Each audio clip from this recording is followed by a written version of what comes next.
Fala pessoal, tudo bem com vocês?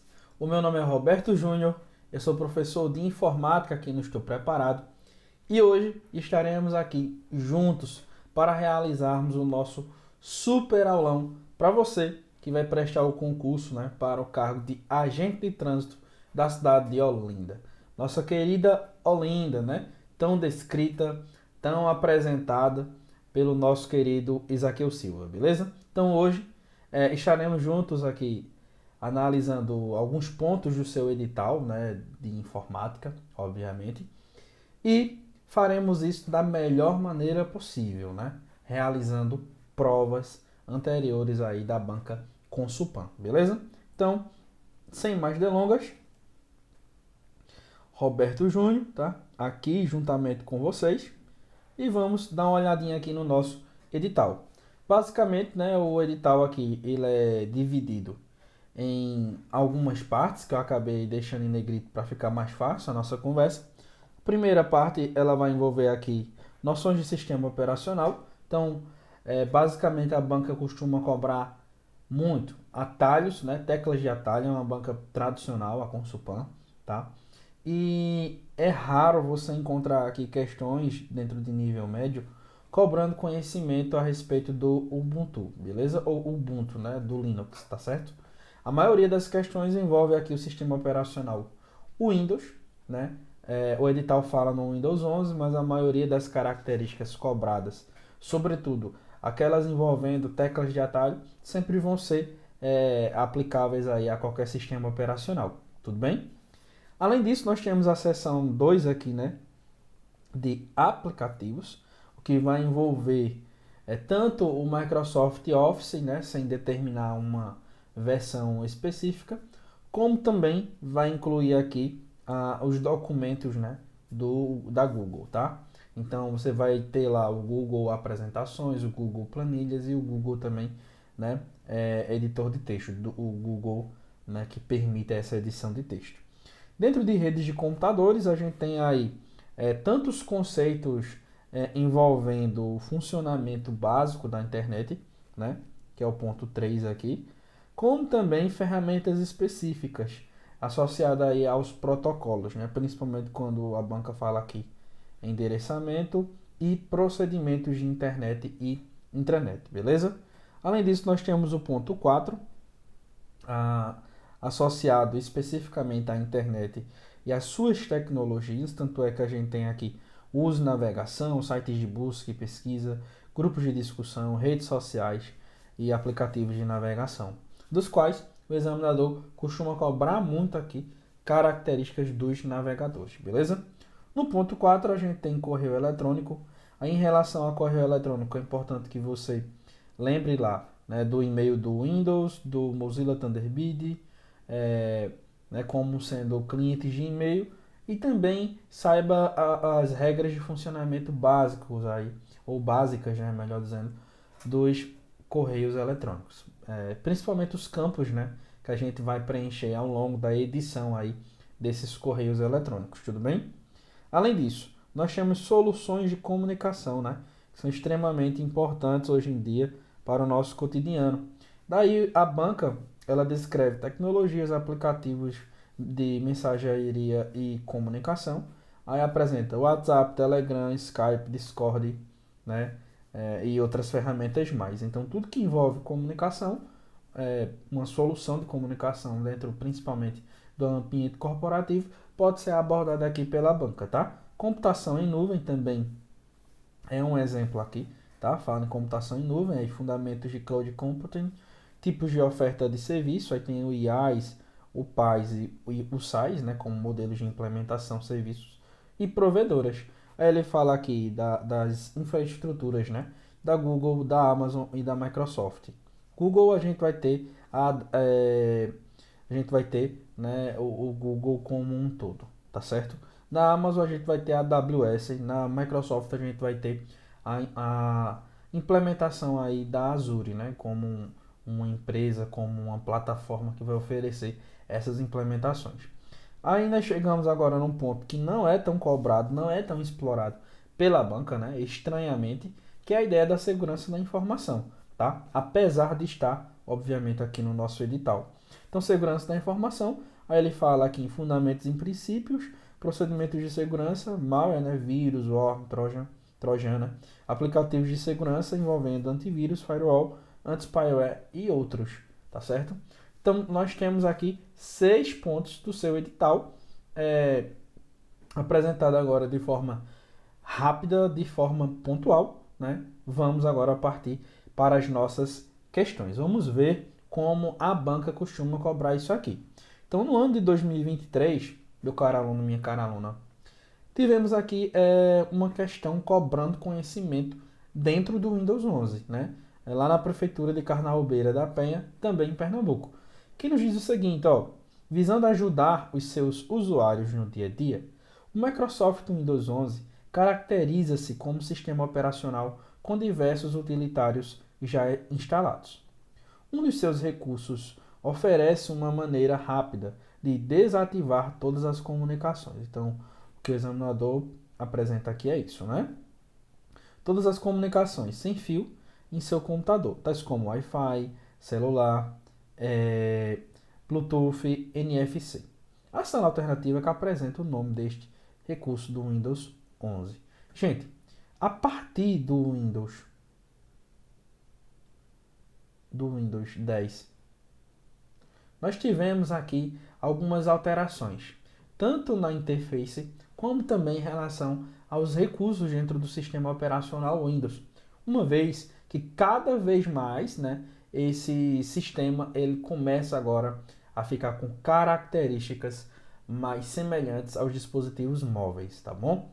Então, este recurso que desativa todas as comunicações sem fio, né, vai envolver Bluetooth, vai envolver Wi-Fi também, vai envolver, né, outros tipos de conexão, estão associadas aqui, né, ao modo avião, tá bom?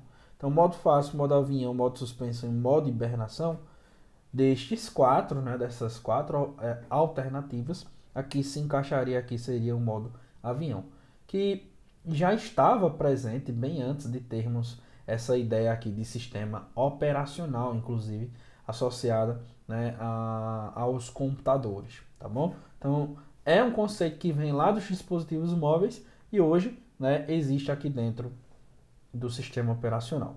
Modo suspensão e o modo hibernação, eu acho que só foi uma tentativa mesmo aqui do examinador para te confundir. São duas maneiras aqui de economia de energia, né? Além de desligar, que com certeza vai fazer com que o nosso equipamento ele tenha mais vida, que vai fazer, obviamente, com que a energia seja economizada. A gente também tem um modo suspensão, que nada mais é, gente, do que interromper,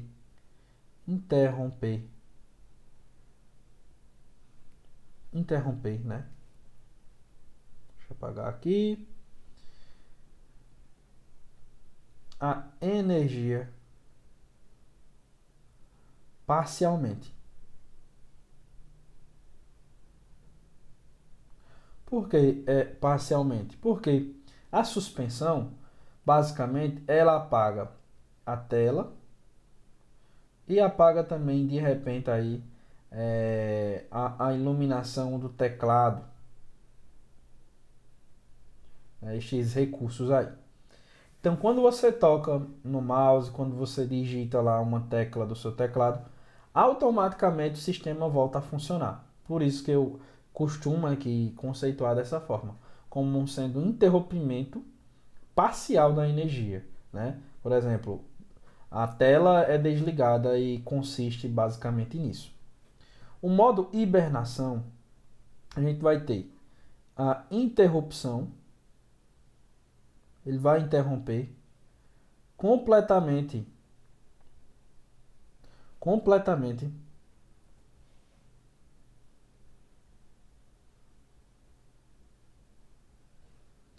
o fornecimento de energia, como se fosse desligar. Só que ele faz o quê? Armazena os dados e programas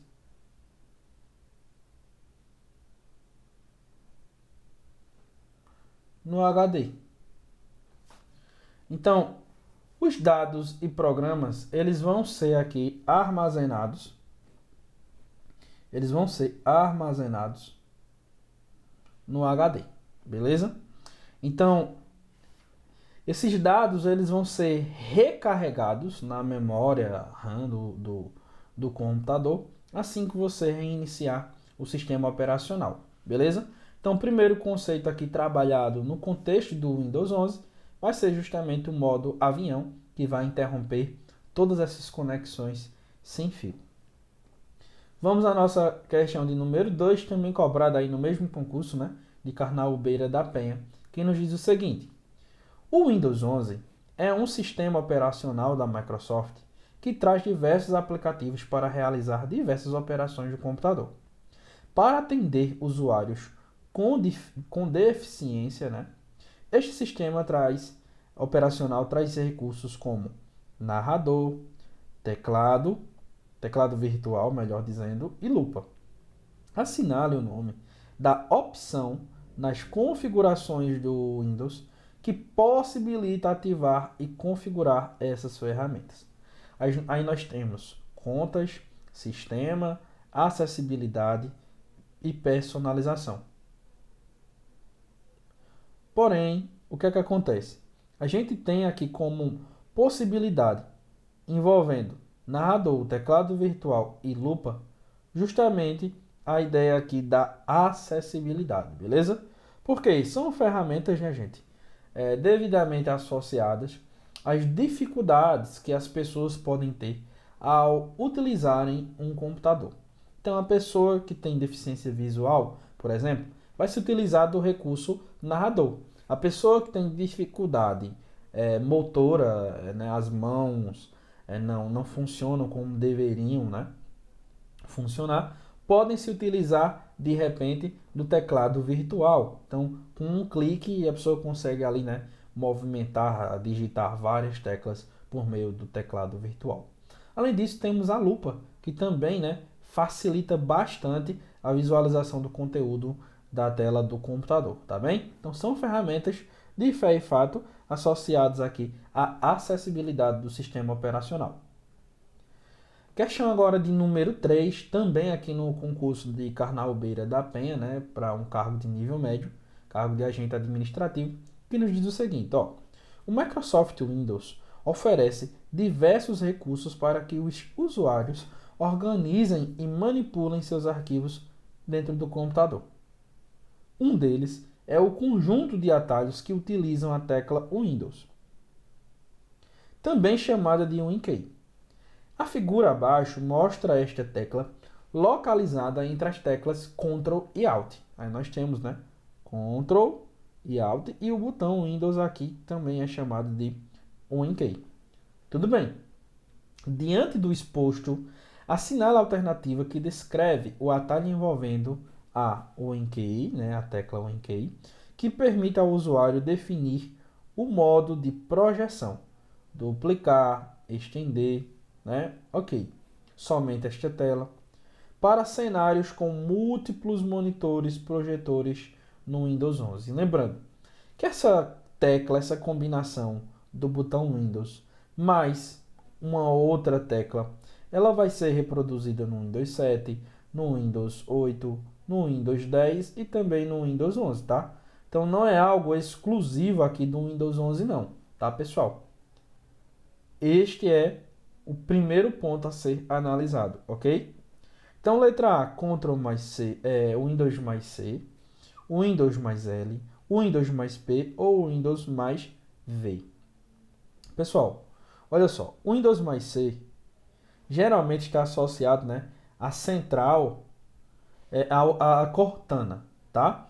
Então, quando você, de repente, aperta Windows mais C, você vai ter acesso aqui à Cortana, que é justamente o assistente virtual do sistema operacional Windows 10.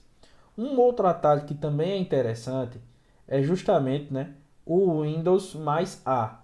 O Windows mais A, ele vai fazer com que você tenha acesso aí à área de notificações, tá? Então, o Windows, deixa eu voltar aqui, o Windows mais A vai permitir aqui a área, né, essa área de notificações. A área de notificações. Deixa eu melhorar. Notificações. Tá bom? O Windows mais A. Não esqueça. O Windows mais L, que é o WinKey mais L, vai ter uma outra função, que é a função de bloqueio, tá? Você vai bloquear a tela do seu sistema operacional Windows quando você pressiona lá o Windows mais L, tá? L vem de lock. Já o Windows mais P, aí sim é a função projetar, exigida aí na terceira questão apresentada aqui no nosso encontro, tá? O Windows mais V, ele vai abrir para a gente, pessoal, justamente a nossa área de transferência. Então vai ser a nossa área de transferência, tá? Inclusive esse WinKey mais V aqui, ele vai ter uma função muito interessante dentro da nossa conversa aqui, porque ele só surge, ó, a partir do Windows 10, tá? Antes do Windows 10, nós não tínhamos de forma nativa uma área de transferência a que pudéssemos consultar, recorrer, tá? Então você tinha que lembrar lá, né, o que é que estava na área de transferência. Você não tinha a possibilidade também de selecionar o que seria de fato aí exibido, tá bom? Então, o nosso encontro aqui hoje, gente, é para que a gente consiga de fato ver de forma prática como a banca tem que cobrar, tem que se comportar diante desses assuntos. Você percebe que na ordem da prova aqui, né, que eu selecionei, que a gente minerou, que a gente encontrou aqui, ela mostra, né, uma preferência em relação ao sistema operacional, tá? Então, você já encontra um ponto que merece a sua atenção agora no início da sua preparação. Tudo bem? Então, vamos lá, né, para mais uma questão. Vamos agora para a nossa questão de número 4. E aqui na nossa questão de número 4 temos o seguinte, ó, ainda dentro do mesmo concurso, tá? Considere um usuário de um computador com o Microsoft Windows 11 instalado. Neste contexto, ele deseja visualizar todas as janelas dos programas abertos, além de visualizar todas as áreas de trabalho criadas no seu computador. Assinale a alternativa que descreve o nome do recurso do Windows 11 a ser utilizado para realizar esta atividade descrita, melhor dizendo. Então, menu iniciar, gente. O que a gente vai encontrar no menu iniciar? Os programas principais, os grupos de programas, né, os programas que você fixou, algumas configurações, as possibilidades de interrompimento, né, ou de interrupção, melhor dizendo, do fornecimento de energia. Então, você não vai ter essa visualização completa. Letra B fala em visão de tarefas. C, área de notificação, que a gente já abordou aqui do que se tratava. Explorador de arquivos, também não. Então, gabarito só pode ser a letrinha B, visão de tarefas, né? Que nos possibilita aqui, de fé e fato, visualizarmos tudo, né? Absolutamente tudo, ok?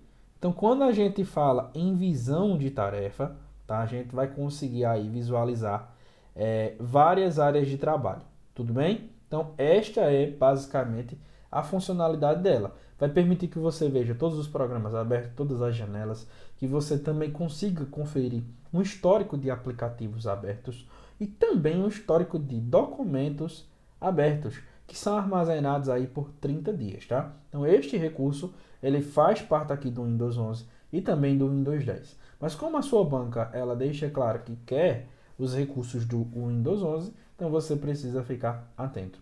Um outro recurso interessante dentro do Windows 11 é justamente a possibilidade de você estabelecer uma conexão via VPN, tá? Você já começa a utilizar aqui o recurso nativo da VPN, né? É um outro exemplo aí de recurso interessante que pode ser exigido em sua prova, tá?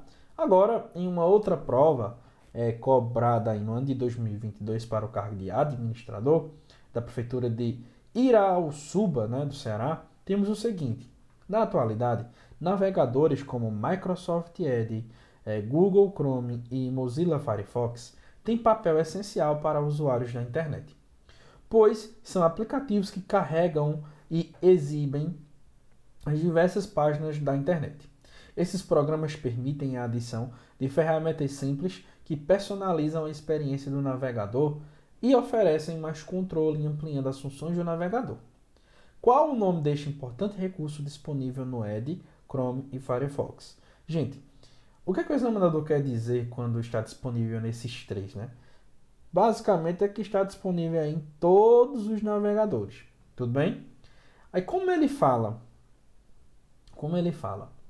É, que existe um recurso que possibilita a personalização, né, de um navegador. E além disso, ele diz, ó, ampliando as funções do navegador. Vou dar um exemplo. Um aplicativo para bloqueio de anúncios. Um aplicativo para download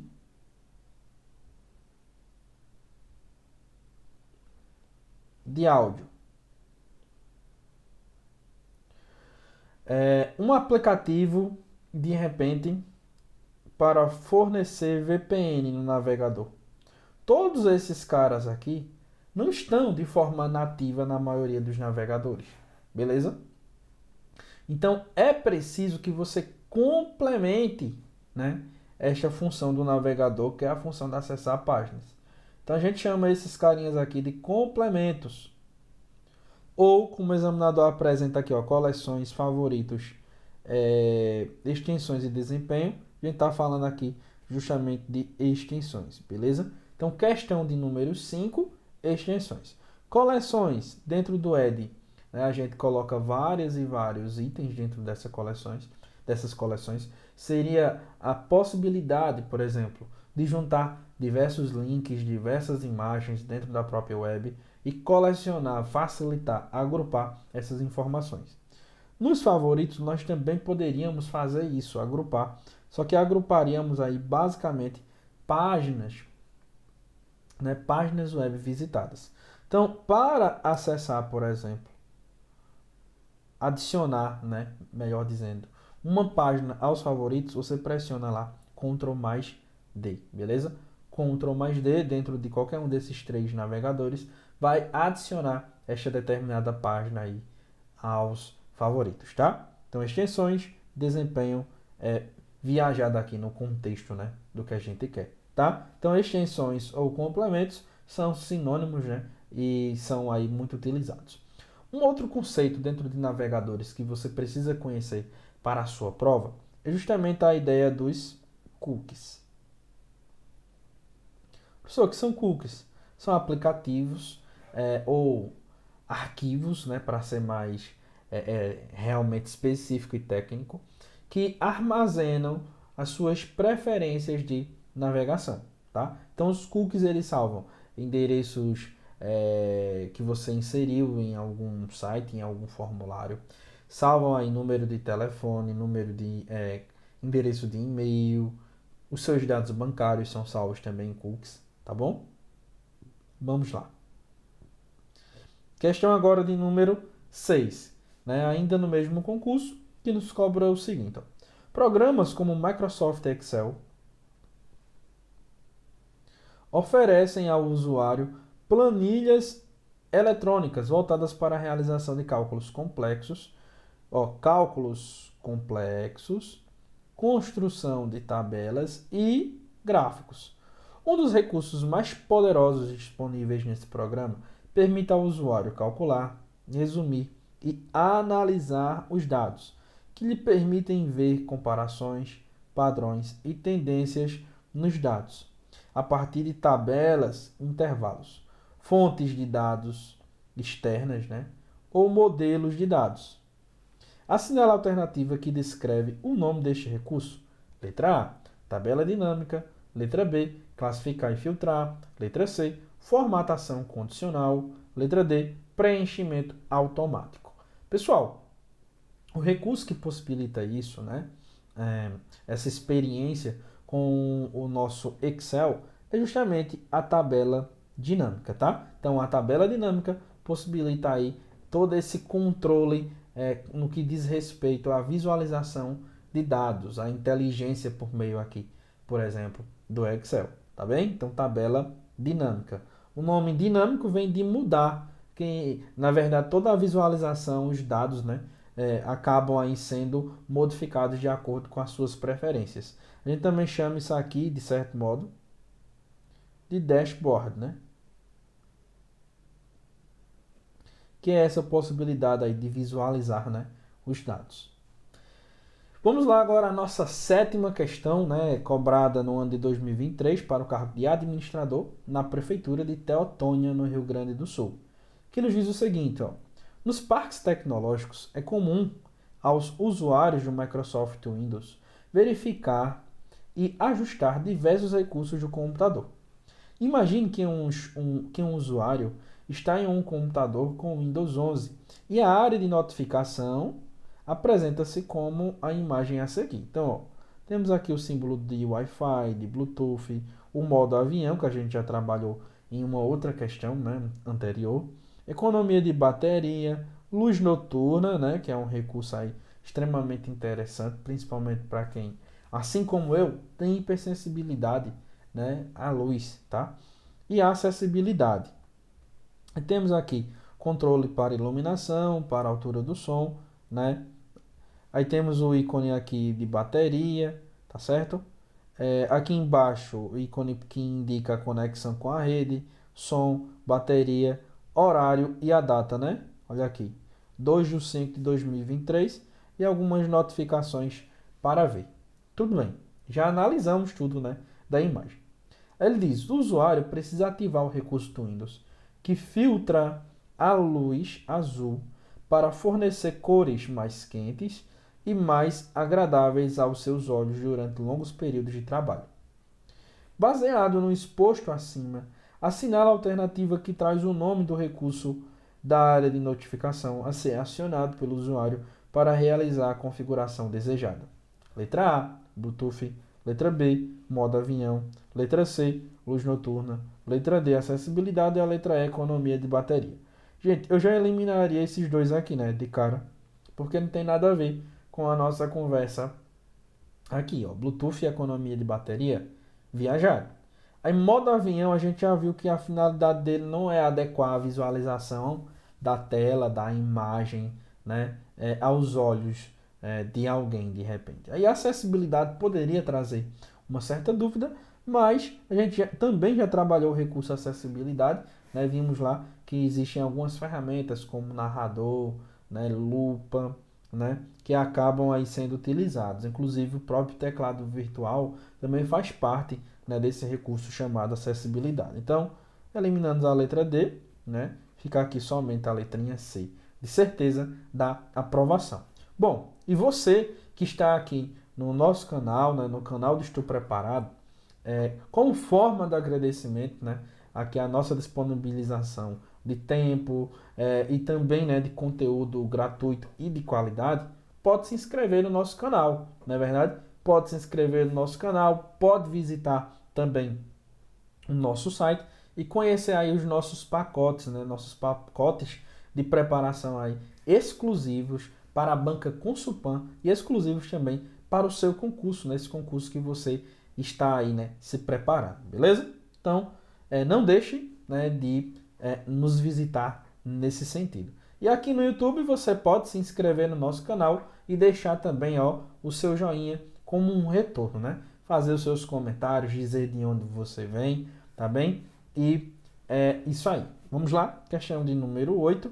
Agora, aplicada dentro do concurso da Prefeitura de Jacaraí, né, em São Paulo, tá? Então, concurso aqui desta Prefeitura, cobrada no ano, né, essa questão foi cobrada no ano de 2023 e nos diz o seguinte: apesar do amplo uso de serviços de e-mail online, ainda é possível verificar usuários empregando programas para a gestão de suas contas de e-mail e caixas de entrada, como o e-mail do Windows e Mozilla Thunderbird, né? Então, dois aplicativos aí cobrados também, né, no seu edital. Como eu disse para vocês, selecionamos aqui com o máximo de cuidado, de carinho e de atenção esta ferramenta aqui, tá? Aliás, estes itens, estas questões que trabalham exatamente todo o seu edital, tudo bem?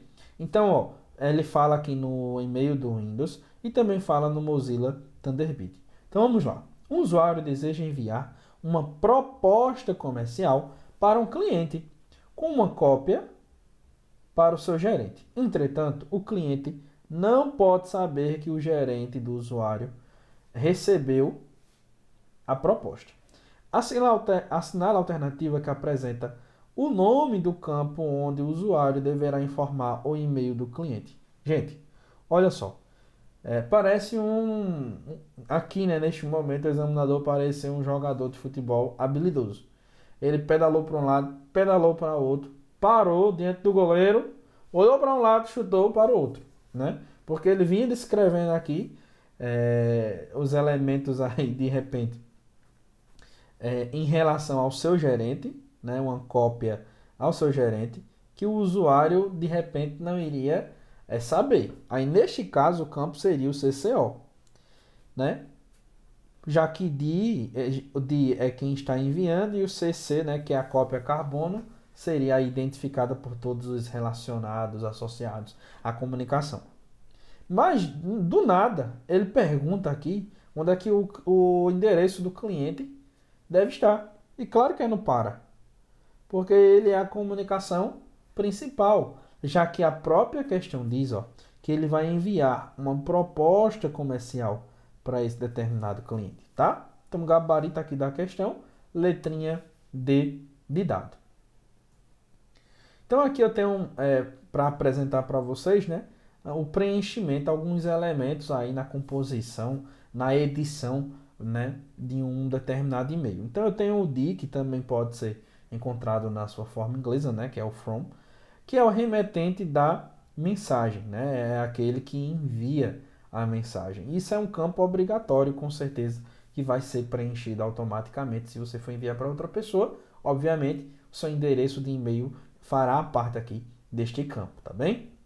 O para, ou to, né, ou to, dentro do inglês, que é o destinatário principal do e-mail. No caso, foi exatamente onde o cliente, né, foi inserido aqui dentro desta comunicação, tá? Então, admite mais de um endereço. Os endereços postos aqui serão visíveis para todos, né? CC, que é o cópia carbono, é o destinatário com cópia carbono. É uma cópia da mensagem, né? Uma cópia da mensagem é enviada aos endereços. Esse e-mail será visível para os outros destinatários da mensagem. E o CCO, ou BCC em inglês, destinatário com cópia carbono oculta, né? Que de repente você já estava imaginando que aqui seria o campo em que o gerente, né, se encontraria. O que faz total sentido, uma vez que a gente vê no contexto da questão que o examinador disse que o gerente não poderia ser visualizado, já que o cliente não poderia saber disso. Então, o e-mail do destinatário não fica visível para outros destinatários. Beleza. E o assunto, né, que é o título do conteúdo da mensagem, um campo opcional, assim como o próprio corpo, tá? Eu não coloquei aqui, mas o próprio corpo também se apresenta como sendo algo opcional. Eu só escrevo uma mensagem no corpo de um determinado e-mail, se eu quiser. Se eu não quiser, eu posso enviar sem assunto e também, né, sem conteúdo no corpo, tá?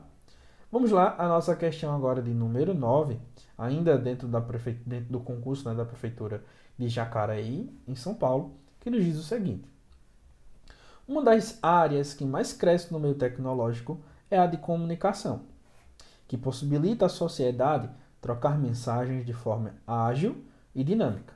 Uma das soluções disponíveis na área de comunicação caracteriza-se como um aplicativo gratuito de comunicação que permite que o usuário converse por voz, vídeo e texto com amigos, comunidades de jogos e desenvolvedores, podendo ser usado em quase todas as plataformas e dispositivos conhecidos, incluindo Windows, macOS, Linux, iOS, iPadOS, Android e navegadores.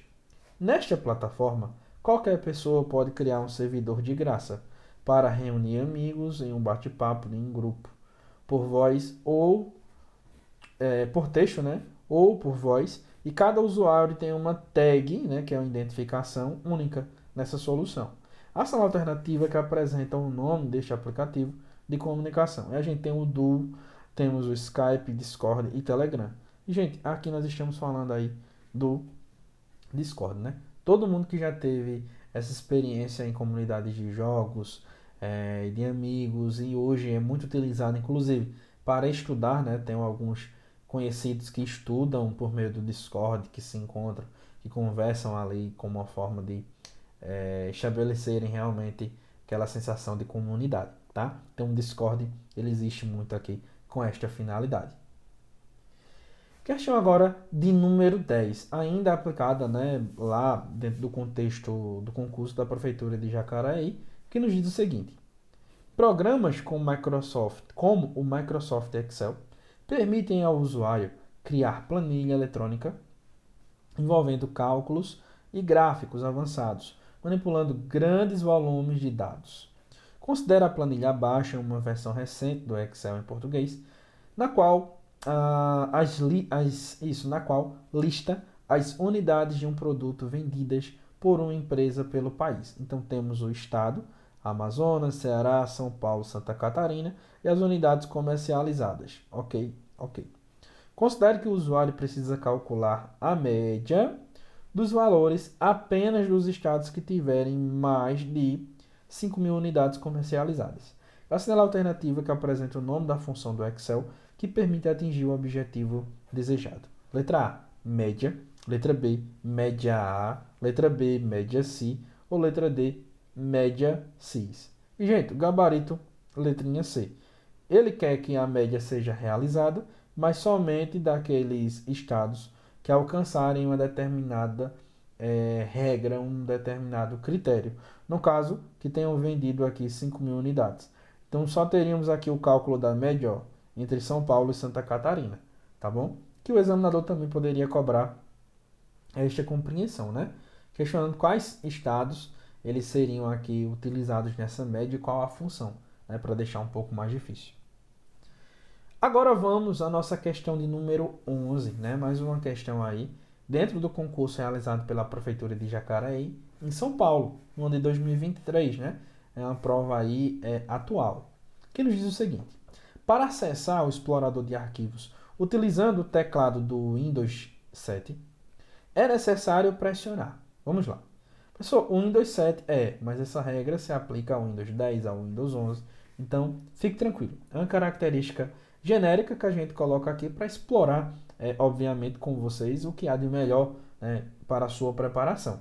Tudo bem? Então, para que a gente consiga acessar o explorador de arquivos, como é que a gente faz esse acesso por meio da combinação de teclas? Lembre-se, quando a gente trata assim de uma função do Windows, né, é muito comum que a gente use lá o botão do Windows, né, que eu estou só colocando o W aqui para você entender que é o WinKey, tá bom? E eu vou casar, claro, para abrir com um aplicativo, uma determinada pasta. Vou combinar com uma letra, com outro botão, né? Uma outra tecla no geral. Tudo bem? Então a letra A fala que o logotipo do Windows, o WinKey, mais D, ele vai fazer isso. Né? Vai abrir o explorador de arquivos, só que isso é errado. Aqui o que vai ser exibido, na verdade, é o desktop. Professor, desktop, sim, a área de trabalho do sistema operacional Windows. Ctrl mais T não vai ter uma finalidade, Ctrl Alt mais A também. Então, gabarito é a letrinha D, né? Que vai abrir aqui realmente o explorador de arquivos, tá bom? Professor, tem uma outra combinação que o senhor também acha que seria interessante? Sim, o botão Windows mais E aqui é o explorador, o Windows mais R abre lá o recurso executar,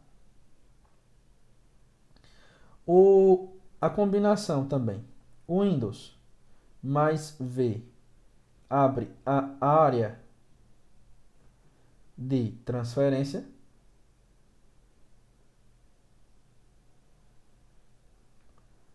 O recurso Windows mais P, abre a função lá, projetar, para que você acesse, né, o projetor.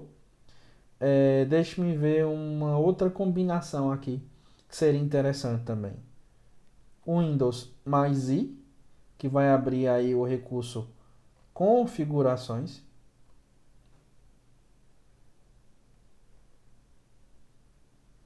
Então são atalhos, pessoal, que com certeza serão aí explorados em sua prova, tá? Windows mais R, executar, Windows mais V, área de transferência, Windows mais P, projetar e Windows mais I, configurações, tá bom? Vamos à nossa questão agora de número 12, que foi agora trabalhado na Prefeitura de Araraquara, em São Paulo, para o cargo de analista de suporte em tecnologia da informação.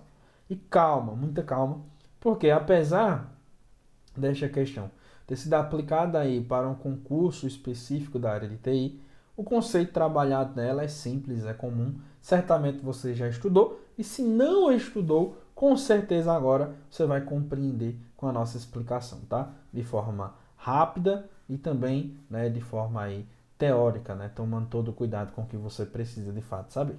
Então vamos lá. A criptografia realiza a codificação de dados de modo a torná-los confidenciais, sendo essas informações compreensíveis apenas pelo destinatário pretendido, que a codifica obtendo os dados transmitidos, que a decodifica, né? Obtendo os dados transmitidos sem alteração.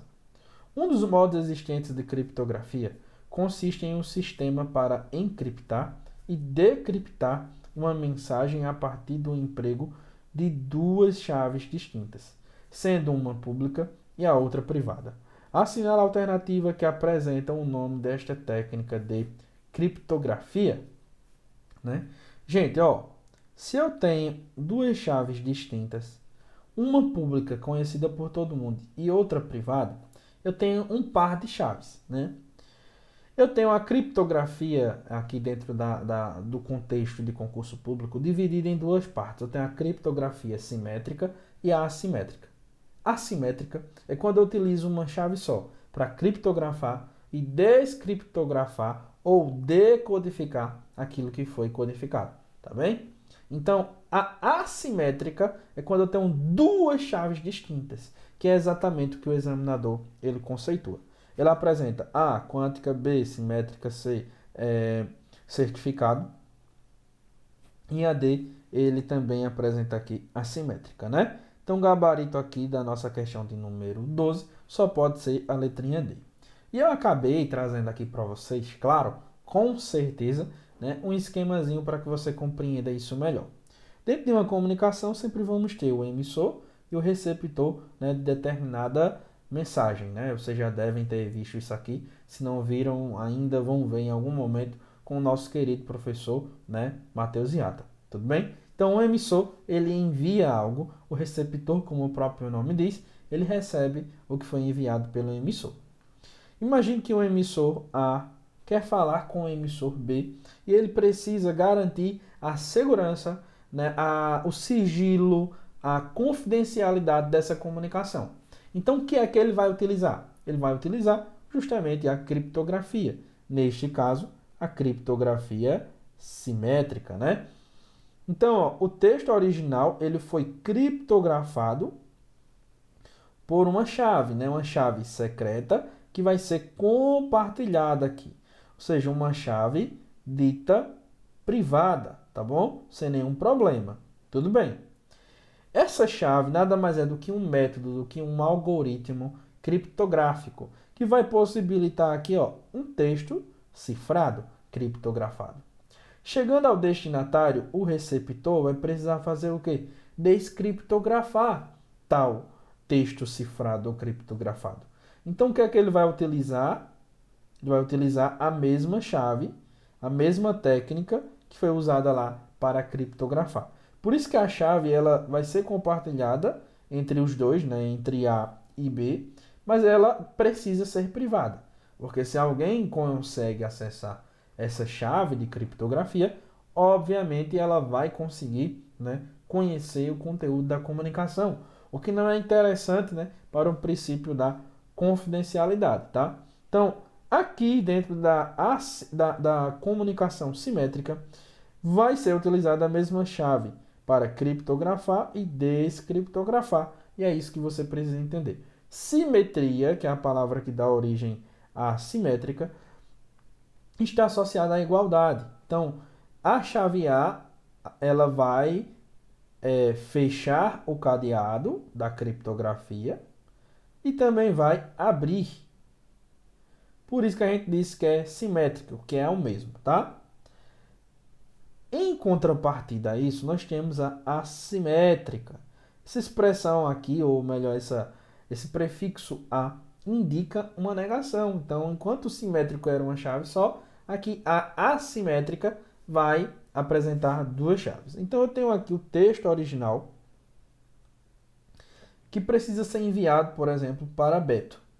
Beto, agora, vai possuir duas chaves. A chave pública de Beto, ela é conhecida aí por todos, exatamente todos os usuários da internet, tá? Ele vai receber, digamos assim, a comunicação, o envio de um texto de qualquer pessoa.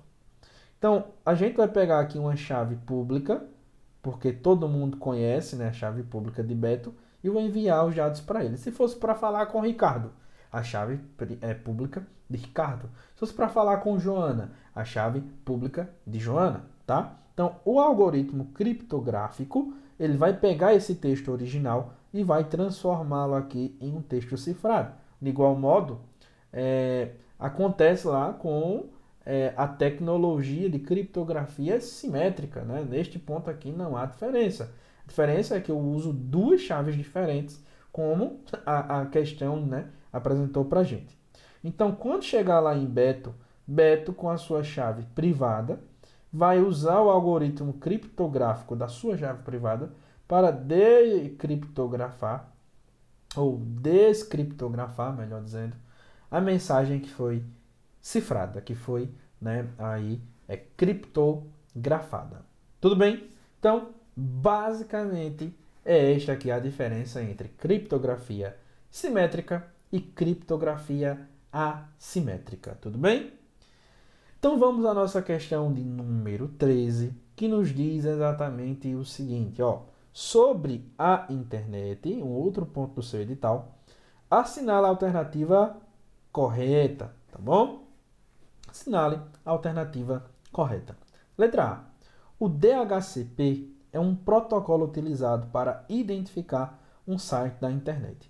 Gente, DHCP é um protocolo, né, para nomeação, para distribuição do protocolo IP, né, em hosts, em computadores dentro de uma rede, tá? Então ele não é utilizado para identificar um site na internet.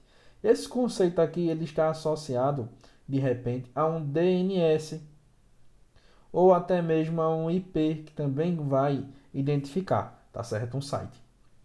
B.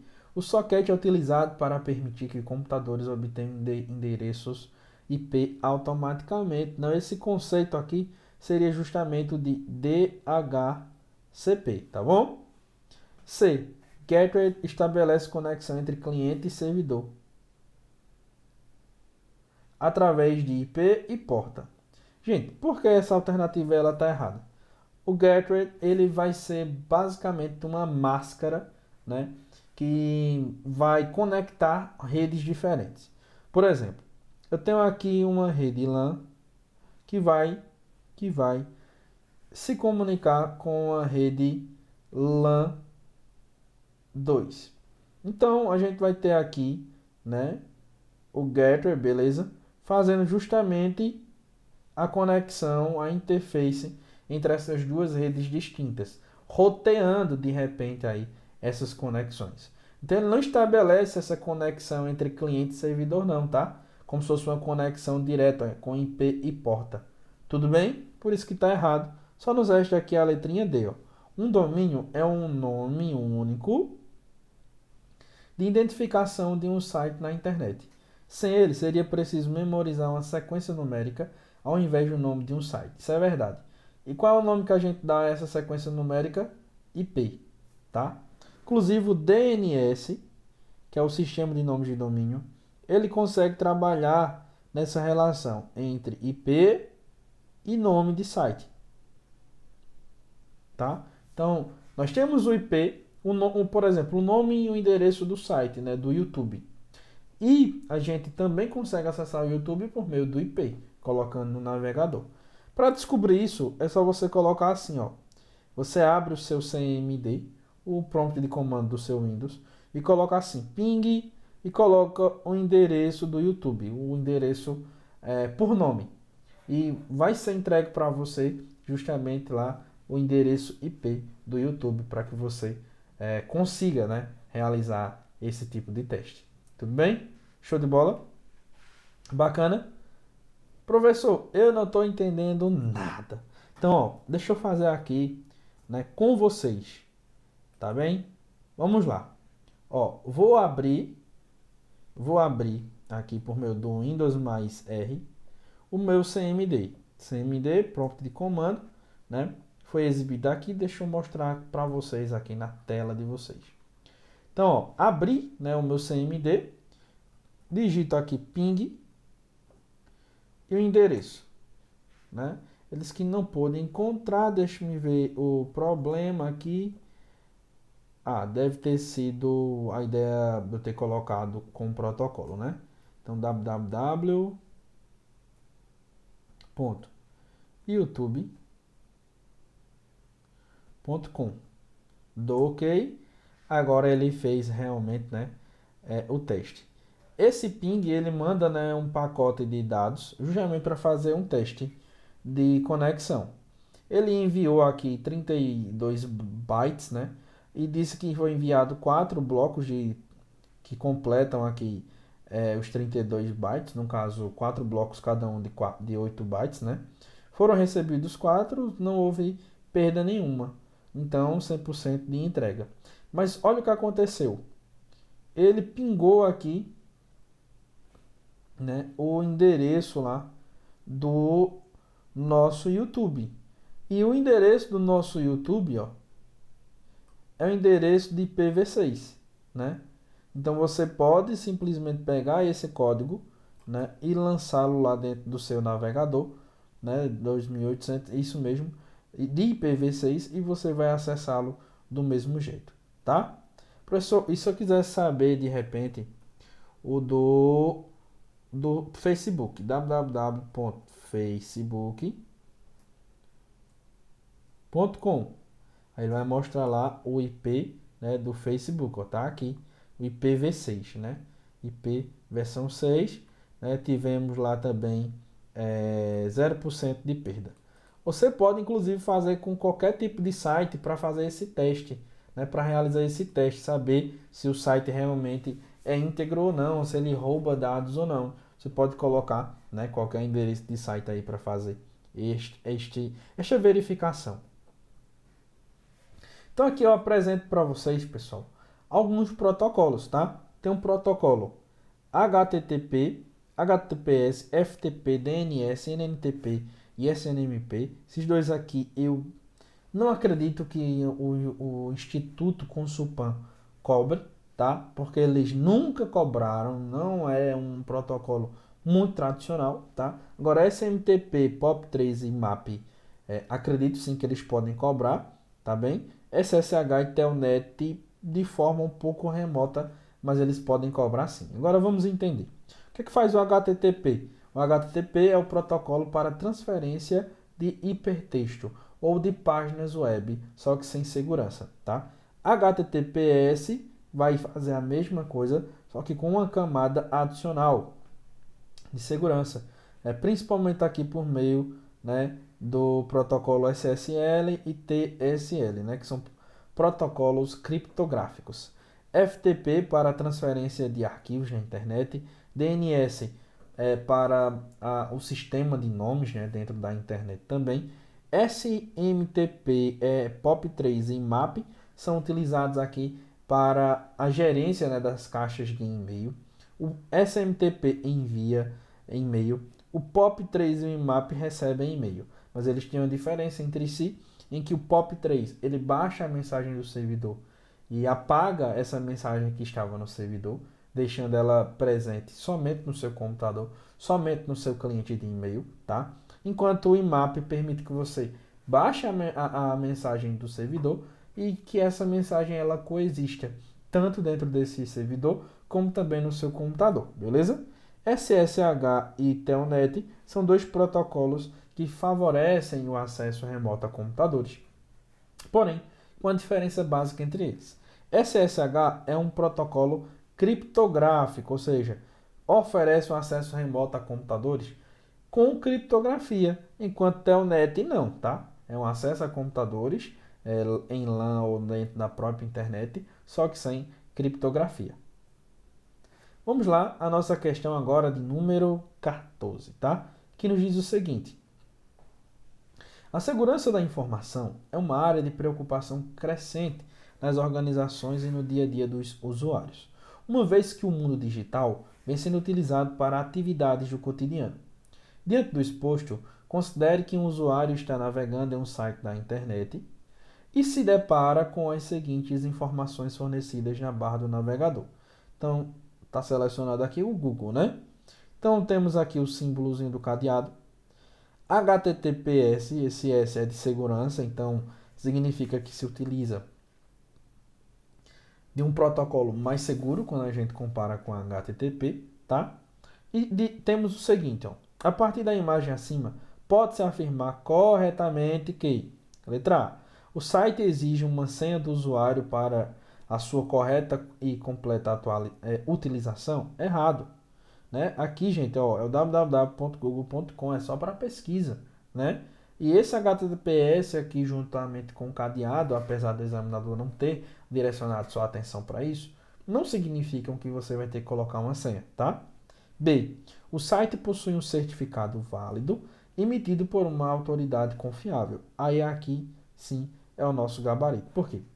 O HTTPS, como eu disse, ele se utiliza de protocolos criptográficos. Então, estes protocolos eles estão associados aqui a certificados digitais, né? A recursos criptográficos atualizados que oferecem segurança, tá bom? C. O site utiliza criptografia simétrica gerada por um serviço na nuvem privado. Na nuvem privada. Aí viajar total. D. O site não possui uma URL digitada válida, de modo que a navegação se encontra bloqueada errada. O URL, né, que é o recurso de localização padrão na internet, está completo aqui, ó. Protocolo, serviço, site e finalidade desse site, dessa organização que é comercial. Então, HTTPS, protocolo utilizado, www para indicar que é na web, Google, que é a empresa, né, que é a organização, e o com, que é comercial, associado aí a Google. Não tem aqui, gente, um barra ou um ponto BR, primeiro, ponto BR, porque não é um site brasileiro, né? É um site americano. O site americano não tem a necessidade de colocar a sua sigla aqui neste caso. E a ideia da barra, não tem barra porque não se trata aí de uma pasta. Questão agora de número 15, tá certo? Que é a questão que vai trazer uma informação aí muito bacana, né? Cobrada aí no concurso da Prefeitura de Maricá, no Rio de Janeiro. Que nos diz o seguinte: nas redes de computadores, a camada de transporte do TCP/IP trabalha com um protocolo de datagrama, sem conexão, que não verifica se os pacotes alcançaram seu destino e não dá qualquer garantia de que eles irão chegar na ordem. Esse protocolo é empregado em soluções de streaming e de eventos ao vivo. A célula alternativa que apresenta o nome do protocolo de transporte do TCP/IP descrito acima. Letra A, TCP, letra B, UDP, letra C, IP e letra D, HTTP. Gente, olha só. Eu preciso lembrar aqui das camadas, né, da minha internet, tá bom? Então, eu tenho uma pilha chamada pilha TCP/IP. Essa pilha, como o próprio nome diz, pilha, é o agrupamento de itens, tá certo? É o agrupamento de itens. É um conjunto de protocolos. Eu tenho dois protocolos que dão nome a essa pilha. TCP, que é um protocolo da camada de transporte, e IP, que é um protocolo da camada de rede, tá? Eu tenho a internet representada aqui por meio dessa pilha. E a internet ela é composta basicamente por quatro camadas de função. Eu tenho a camada de aplicação, eu tenho a camada de transporte, eu tenho a camada de interrede ou internet e tenho a camada de enlace. Professor, como é que o senhor sabe isso? Gente, eu uso um mnemônico aqui na minha cabeça, ó, chamado EITA, que é uma coisa que a gente fala constantemente, a gente aqui do Nordeste, né? Se você é de outro lugar, perdoe-me, tá bom? Mas a gente aqui do Nordeste usa muito isso aqui, eita, né? Eita, eita, enfim. Então, esse eita nada mais é do que uma forma de você lembrar das camadas de funções do TCP/IP, tá bom? Esse vem de enlace, que é a camada que existe justamente para dar suporte à camada física, evitando erros de natureza física, tá bom? O IN é de internet ou de interrede. O examinador também pode só dizer rede, tá? Mas geralmente é internet ou interrede é o mais comum. O T é de transporte e o A de aplicação, tá? São as camadas aqui que compõem a nossa pilha TCP/IP. A camada de enlace, eu já expliquei qual a finalidade dela, internet, interrede, vai ser responsável pelo direcionamento, pela identificação, né, dos computadores em rede. Vai ter aqui como protocolos, protocolo IP, tá bom? É um protocolo presente aqui dentro dessa camada e ele é tão importante que ele está no nome aqui da pilha, né? TCP/IP. Ele é responsável pelo endereço. O endereço de IP V4 ou IPv6, como a gente viu lá no site do Facebook e também aí do YouTube, tudo bem? A camada de transporte vai ser responsável, como o próprio nome diz, pelo transporte dos dados, das informações, tá? Eu vou ter aqui como protocolos o TCP e vou ter também o UDP. São exemplos de protocolos. O TCP ele vai realizar a conexão entre dois pontos, por exemplo, entre A e B, e vai verificar se a informação ela de fato está chegando de um ponto a outro. É um tipo de protocolo que permite, né, a criptografia, que é orientado aí à conexão. Já o UDP ele tem uma finalidade diferente. Ele é o protocolo que a gente chama de protocolo de datagrama de usuário, que é exatamente o que o examinador quer. O TCP é o protocolo de controle de transmissão, em que a transmissão é controlada. Então são dois protocolos distintos, não há um melhor nem outro pior, mas eles têm funcionalidades diferentes, tá? Quando a banca descreve aqui um que não se preocupa, que não garante que a informação vai alcançar o seu destino e que é muito utilizado aqui em streaming e eventos ao vivo, a gente só pode estar falando aqui do UDP, beleza? Então, o gabarito aqui da nossa questão de número 15 só pode ser a nossa letrinha B de bola, tá bom? Bom, gente, eu espero, né, do fundo do meu coração, que vocês tenham aproveitado aqui esse nosso momento, né, de revisão, esse nosso momento também de orientação em relação ao que estudar para o seu concurso organizado pelo Instituto Consulpan. Tudo bem? Então, tenham aí uma boa preparação, um forte abraço. Caso você tenha alguma dúvida, tá? Você pode também aqui entrar em contato, ó, conosco, tá bom? Por meio da própria plataforma, né? Dentro lá do nosso estoupreparado.com, ou ainda entrando em contato com o professor ou com a equipe, né, do professor Isaqueu Silva, ou falando diretamente aí comigo, né, Prof. RJ45. Ou você pode também procurar, né, o meu YouTube, tá bom? Que é o Informática